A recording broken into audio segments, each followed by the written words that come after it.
बहुत लंबे टाइम से वैकेंसी का वेट चल रहा था, तो वो इंतज़ार अब ख़त्म हुआ है। जी हाँ, डीएसएसपी ने वैकेंसी की अपडेट जारी कर दी है कि कब फॉर्म में निकलेगा, कब आप उसे भर पाएंगे, लास्ट डेट, कैसे फॉर्म निकलेंगे, सारे जो है डिटेल उसमें दे दी गई है। और इस चीज़ के लिए उनके लिए भी खुशखबरी है जिन्होंने अभी सीटेट क्लियर किया है, तो उनका इंतज़ार बहुत जल्दी ही ख़त्म हो गया है। लेकिन जिन्होंने पहले सीटेट क्लियर कर रखा है तो उनके लिए एक लंबा इंतज़ार है। कब से इस वैकेंसी का जो है वेट हो रहा था, तो आज वो इंतज़ार ख़त्म हुआ है और उसके बारे में आज के हम सेशन में पूरी डिटेल जानेंगे। तो चलिए बिना वक्त ज़ाया किए हम आगे बढ़ते हैं और देखते हैं कि इसके अंदर क्या क्या इन्फॉर्मेशन दे रखी है। और आगे बढ़ने से पहले अगर आप चैनल पर नए हैं तो ऐसी इन्फॉर्मेशन के लिए, अपडेट के लिए जल्दी से चैनल को सब्सक्राइब और बेल आइकन को दबाना बिल्कुल मत भूलिएगा, जिससे इस चैनल पे आने वाली वीडियो की नोटिफिकेशन आपको जल्दी से मिले। साथ ही साथ अगर वीडियो पसंद आए तो वीडियो को लाइक और शेयर करना बिल्कुल मत भूलिएगा। यहाँ पर आप देख सकते हैं वैकेंसी जो है आज ही सर्कुलर जारी किया गया है 4/3/2021 को। साथ ही साथ अगर ये आप देख सकते हैं एडवर्टाइजमेंट नंबर है 0121। और अगर ये आपको फेक लग रहा है तो आप खुद उसकी साइट पे जाकर देख सकते हैं, किसकी, डीएसएसपी की साइट जो है dssp.delhi.government.in है। तो आप वहाँ जाके आप खुद भी देख सकते हैं। यहाँ पर जो है एप्लीकेशन एडवर्टाइजमेंट के अंदर एप्लीकेशन कब ओपन होने वाली है, 15/3/2021 में, यानी 15 मार्च जो है आपकी स्टार्टिंग डेट होगी फॉर्म भरने की, और जो क्लोजिंग डेट रहेगी वो आपकी 14/4/2021। लगभग आपका 1 मंथ पूरा है आपको फॉर्म देने के लिए। बाकी यहाँ पर जो है नीचे सारी वैकेंसीज दे रखी है, लेकिन हमारा जो पर्पस है, जो मेन है, हमारा स्पेशल एजुकेशन का है। तो फर्स्ट पेज के अंदर स्पेशल एजुकेशन की कहीं वैकेंसी नहीं है, लास्ट पेज है, तो चलिए हम उसी पे चलते हैं। यहाँ आप देख सकते हैं आपका 31 और 32 ये हमारे जो फील्ड की हैं वो वैकेंसीज आई हैं। सबसे पहले हम देखते हैं 31 जो है आपका ट्रेन ग्रेजुएट टीचर्स चाहिए जो आपका डफ और डम के अंदर हो। ये आपका जो लगेगा, आपका कौन सी मिनिस्ट्री में लगेगा, आपका डिपार्टमेंट और सोशल वेलफेयर के अंदर जो है ये वैकेंसीज हैं। और इसकी जो है टोटल जो है 19 जो सीट्स हैं, ज़्यादा नहीं है, और एक जो है पीडब्ल्यूडी के लिए है। इसके अलावा जो है हमारी स्पेशल एजुकेटर की आपका 32 वैकेंसी है, जिसका कोड है 3220। स्पेशल एजुकेशन की प्राइमरी वैकेंसी है आपका एमसीडी के अंदर, यानी म्यूनसिपल कॉर्पोरेशन ऑफ दिल्ली के अंदर है, और टोटल वैकेंसीज है आपकी 1126, यानी 1126 जो है टोटल वैकेंसीज हैं। और 45 जो है पीडब्ल्यू पर्सनस के लिए है, पीडब्ल्यूडी यानी पर्सन विद डिसेबिलिटीज लोगों, पीपल्स के लिए जो है वैकेंसीज दे रखी हैं। बाकी हम इसके बारे में और जानते हैं किस तरीके की क्वालिफिकेशन चाहिए और क्या चाहिए, उसके बारे में हम देख लेते हैं। अब हम ये देख लेते हैं कि कौन फॉर्म भर सकता है, क्या क्या क्वालिफिकेशन चाहिए फॉर्म भरने के लिए। तो सबसे पहली वैकेंसी है ट्रेन ग्रेजुएट टीचर डफ एंड डम, जिसका कोड है 3121। तो इसके लिए जो डिपार्टमेंट रहता है वो डिपार्टमेंट ऑफ सोशल वेलफेयर के लिए जॉब निकली हैं। और उसके बाद इसके अंदर टोटल 19 वैकेंसीज है। जो 19 वैकेंसी है इसमें सभी इंक्लूड है, ओबीसी, एससी, एसटी, सभी का अलग अलग नहीं है, टोटल सभी का इंक्लूड करके सिर्फ आपकी 19 वैकेंसीज निकली हैं। और फॉर्म कौन कौन भर सकता है? सबसे पहले जो फॉर्म है, बैचलर डिग्री अगर आपने कर रखी है, साथ में बीएड कर रखी है special education in hearing impairment, तो आप फॉर्म भर सकते हैं। सेकंड, अगर आप है बीएड कर रखा है, साथ ही में आपने 1 ईयर का डिप्लोमा कर रखा है special education in hearing impairment में, तो भी आप फॉर्म भर सकते हैं। लेकिन ये सारी चीज़ें जो है किसी रिकॉग्नाइज यूनिवर्सिटी या इंस्टीट्यूशन से आपको किया हुआ होना चाहिए। थर्ड है, अगर आपने बीएड कर रखी है जनरल से, साथ ही में आपने 2 ईयर का डिप्लोमा कर रखा है स्पेशल एजुकेशन और हियरिंग इम्पेयरमेंट में, तो आप फॉर्म फिल कर सकते हैं। नेक्स्ट है आपका बीएड अगर आपने कर रखी है, post graduation diploma special education कर रखा है इन हियरिंग इम्पेयरमेंट, तो भी आप फॉर्म फिल कर सकते हैं। नेक्स्ट है बीएड स्पेशल एजुकेशन आपने कर रखा है, साथ ही में पोस्ट ग्रेजुएशन प्रोफेशनल सर्टिफिकेट अगर कोर्स कर रखा है इन हियरिंग इम्पेयरमेंट में, तो भी आप फिल कर सकते हैं फॉर्म। नेक्स्ट है आपका senior diploma in teaching the डफ। अगर आपने ये डिप्लोमा कर रखा है तो भी आप फॉर्म भरने के लिए एलिजिबल है। कोई एक्सपीरियंस नहीं मांग रखा है और पे स्केल जो रहेगा 9300 से लेकर आपका 34,800 तक रहता है और ग्रेड पे क्या होगा 4600 बी ग्रेड रहता है। उसके बाद आपका एज लिमिट जो है आपकी 30 ईयर से ज़्यादा नहीं होनी चाहिए और एज रिलैक्सेशन होगा अकॉर्डिंग टू जो आपके नॉर्म्स दिए जाते हैं, वो भी हम आगे बताएंगे कि किस किस को एज कैसे रिलैक्सेशन होगा।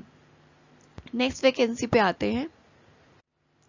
नेक्स्ट वैकेंसी पे हम लोग आते हैं। नेक्स्ट वैकेंसी है स्पेशल एजुकेटर की प्राइमरी लेवल की, जिसका कोड है 3221। ये आपका एमसीडी की जॉब है और टोटल वैकेंसी निकली है 1126। इसके अंदर सभी इंक्लूड है लेकिन फिर भी एक लार्ज अमाउंट के अंदर वैकेंसीज निकली हैं। अगर आपने डीएसएस भी क्लियर कर लिया तो जॉब पक्की है। और आपका एजुकेशन क्वालिफिकेशन जो है मांगा गया है वो देखते हैं। पहला है आपका सीनियर सेकेंडरी स्कूल सर्टिफिकेट होना चाहिए 12th क्लास का और आपका जो है 12th class is qualitative from the recognised board. जो आपने 12th कर रखी होगी किसी रिकॉग्नाइज्ड बोर्ड द्वारा या किसी इंस्टीट्यूशन द्वारा की गई होगी। सेकंड आता है अगर आपने 2 साल का डिप्लोमा कर रखा है, डिप्लोमा प्रोग्राम है इन स्पेशल आपका स्पेशल एजुकेशन अगर कर रखा है, 2 साल का आपके पास डिप्लोमा है स्पेशल एजुकेशन के अंदर किसी रिकॉग्नाइज्ड रिहैबिलिटेशन काउंसिल के द्वारा, तो भी आप इस चीज़ के लिए रिक्वायर्ड है। किसी भी आपने डिसेबिलिटी से कर रखा हो, किसी भी कैटेगरी से कर रखा हो। थर्ड आगे आपका pass in Central Teaching Eligibility Test जो है conducted by the Central Board of Senior Secondary. आपका सीटेट भी है, आपको क्वालिफाई करना है। अगर जिन्होंने सीटेट क्वालिफाई कर रखा है और आप ये तो जो है किसी भी आप कोई फुलफिल करते हैं, आपके पास सीनियर सेकेंडरी यानी 12th आपके पास होना चाहिए। उसके बाद आपका दूसरा है जो वो आपके पास होना चाहिए, कोई भी 2 साल का डिप्लोमा होना चाहिए किसी भी फील्ड के अंदर हो, आपका स्पेशलिस्ट आपका एचआई से हो, वीआई से हो वो। उसके बाद थर्ड है आपके पास सीट है। ये तीनों चीज़ें ही इंपॉर्टेंट है, आपके लिए और वाला ऑप्शन नहीं है।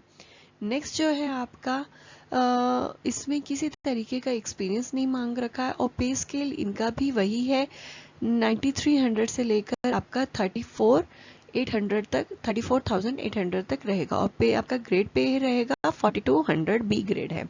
उसके बाद एज लिमिट जो दे रखी है 30 ईयर्स से ज़्यादा जो है नहीं होनी चाहिए और रिलैक्सेशन जो है वैसे ही दिया जाएगा जैसे सभी आगे जो है छूट दी जाती है एसटी ओबीसी को। तो वो अभी हम आगे देखेंगे कि किस तरीके की छूट जो है कितनी रिलैक्सेशन दिया जाएगा।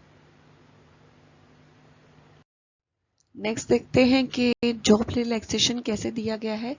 जॉब रिलैक्सेशन जो दिया जा रहा है, सबसे पहला आपका SC ST वालों को 5 साल, OBC 3 साल, PWD 10 साल 10 ईयर और आपका PWD और SC ST है तो 15 ईयर, PWD OBC है तो 13 ईयर। ये आपको जो है रिलैक्सेशन दिया जा रहा है। लेकिन एक चीज़ याद रखी लीजिएगा, जो आपको दिया जा रहा है रिलैक्सेशन, तो आपके पास वो सर्टिफिकेट्स होने चाहिए। आपके पास अगर ओबीसी है तो दिल्ली का ओबीसी होना चाहिए, सर्टिफिकेट होना चाहिए, तो ही आपका इसके अंदर ओबीसी वैलिड माना जाएगा। नहीं तो आप जो है ओबीसी में नहीं भर सकते हैं अगर आपके पास दिल्ली का सर्टिफिकेट नहीं है ओबीसी का। तो कुछ इम्पॉर्टेंट इन्फॉर्मेशन है वो देख लेते हैं। सबसे पहला जो है ये फॉर्म जो है ऑनलाइन फिल किए जाएंगे और किसी तरीके का मोड नहीं रहेगा इसको फिल करने का। इसके अलावा जो है ये फॉर्म जो फिल होंगे आपका DSS.boardline.nic.in पे ही होंगे। इसके अलावा और कोई साइट नहीं होगी जिस पे आपका फॉर्म फिल किया जाए। इसके अलावा जो है SC ST OBC और वीकेस्ट सेक्शन जैसे कैटेगरीज जो है वो आपके सारे वो बेनिफिट मिलेंगे उनको जो गवर्नमेंट के द्वारा दिए जाते हैं, लेकिन आपके पास दिल्ली के सारे सर्टिफिकेट होने चाहिए। सर्टिफिकेट में आपका जो ओबीसी का है या आपका कोई भी आपका शेड्यूल कास्ट का भी सर्टिफिकेट अगर बना हुआ है तो वो सारे गवर्नमेंट के होने चाहिए, दिल्ली गवर्नमेंट के। इसके अलावा जो है आपके पास आधार कार्ड की कॉपी होनी चाहिए जब आप या एनी गवर्नमेंट आईडी प्रूफ जो है जब आप एग्ज़ाम के लिए जा रहे हैं, तो ये आपके लिए ज़रूरी है कि आपको कैरी करना। इसके अलावा जो है आपको सभी सेल्फ अटेस्टेड जो कॉपीज़ हैं, डॉक्यूमेंट्स है वो जमा करना होगा। आधार कार्ड एग्जामिन के टाइम पे एग्ज़ाम दे रहे हैं तब आपको लेकर जाना होगा। इसके अलावा जो है आपको सभी जो है वेरिफिकेशन के टाइम पे वो जो आपने जमा किए हैं सर्टिफिकेट वो सभी आपको लेकर जाने होंगे, ओरिजिनल भी। और इसके अलावा जो है अगर आपको कोई उस टाइम पे अगर आपने जमा नहीं करवाया तो उसके बाद अगर आप कुछ चेंज कर रहे हैं तो वो एक्सेप्टेबल नहीं होता है। इसके अलावा 100 रुपीज़ आपका फॉर्म भरने की फ़ीस रहेगी। और वुमेन्स को, शेड्यूल कास्ट को, आपका शेड्यूल टेरेबी को, पीडब्ल्यूडी, इन सभी को जो है फ़ीस की छूट रहेगी। इसके अलावा जो है आपका फ़ी जो मोड रहेगा भरने का वो SBI ई-पे रहेगा। इसके अलावा और चीज़ एक्सेप्टेबल नहीं होगी और आपका किसी भी रीज़न से शेड्यूल जो आपका जो फ़ीस है वो रिफंडेबल नहीं होगी।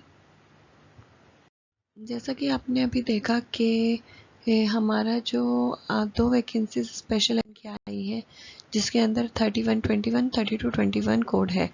ये हमारा 1 टायर के अंदर आती हैं और 200 मार्क्स का पेपर होगा, 200 मार्क्स का पेपर होगा और 200 क्वेश्चन आने वाले हैं। एक नंबर के ही क्वेश्चंस होंगे। 2 घंटे का आपका टोटल पेपर रहेगा जो आपका 2 पार्ट्स में डिवाइड है, सेक्शन ए और बी। सेक्शन एक 5 पार्ट में डिवाइड है और 20 मार्क्स का जो है एक पार्ट आता है जो आपका टोटल मतलब हो गए 100 मार्क्स का, जिसके अंदर आपका पहला है जनरल अवेयरनेस, सेकंड आपका जनरल इंटेलिजेंस रीजनिंग, थर्ड है आपका अर्थमेटिकल न्यूमेरिकल, फोर्थ है आपका Hindi language and communication, fifth है आपका test of English language and communication, sorry communication नहीं, कॉम्प्रीहेंशंस। तो आपका हिंदी और इंग्लिश के कॉम्प्रीहेंशंस के बारे में बात की जाती है। पार्ट बी जो है उसमें भी MCQ है और पर ये आपका बीएड में स्पेसिफिक फील्ड से है कि जो आपने पढ़ रखा है उसी से रिलेटेड आएगा। साथ में टीचिंग मेथोलॉजी के बारे में इससे बात की जाएगी। जैसे कि अभी हमने देखा कि हमारी वैकेंसी 1 टायर के अंदर आती है, तो ये 1 टायर का पर्टिकुलर सिलेबस दे रखा है। हम लोग क्या करते हैं, एक कोचिंग सेंटर पे या यूट्यूब सी पे जो है उस पर डिपेंड रहते हैं कि क्या सिलेबस करवाएंगे क्या नहीं। तो आपको कहीं दूर जाने की ज़रूरत नहीं है। DSSB ने खुद अपना सिलेबस दिया है, एक एक टॉपिक बताया कि किस में से क्या आएगा। अगर आपको सेल्फ स्टडी करनी है तो यहाँ से आप अपना सिलेबस लीजिए, टॉपिक लीजिए, एक एक टॉपिक को जल्दी से क्लियर करना शुरू करिए। तो उम्मीद करती हूँ यहाँ पे आपको पूरी इन्फॉर्मेशन आप तक मैं पहुँचाने में सक्सेस रही होंगी। अगर फिर भी कुछ छूट गया है तो आपको अगर कोई इंक्वायरी करनी है तो कमेंट सेक्शन में आप लिखकर बता सकते हैं, तो मैं ज़रूर आप तक ये जो है पहुँचाऊँगी। इसके अलावा जो है अगर आपको ये वीडियो अच्छी लगी हो तो वीडियो को लाइक और शेयर करना मत भूलिएगा। साथ ही साथ अगर चैनल पर नए हैं तो ऐसी इन्फॉर्मेशन और अपडेट के लिए जल्दी से चैनल को सब्सक्राइब और बेल आइकन को दबाना बिल्कुल मत भूलिएगा, जिससे इस चैनल पे आने वाली वीडियो की नोटिफिकेशन आपको जल्दी से मिले।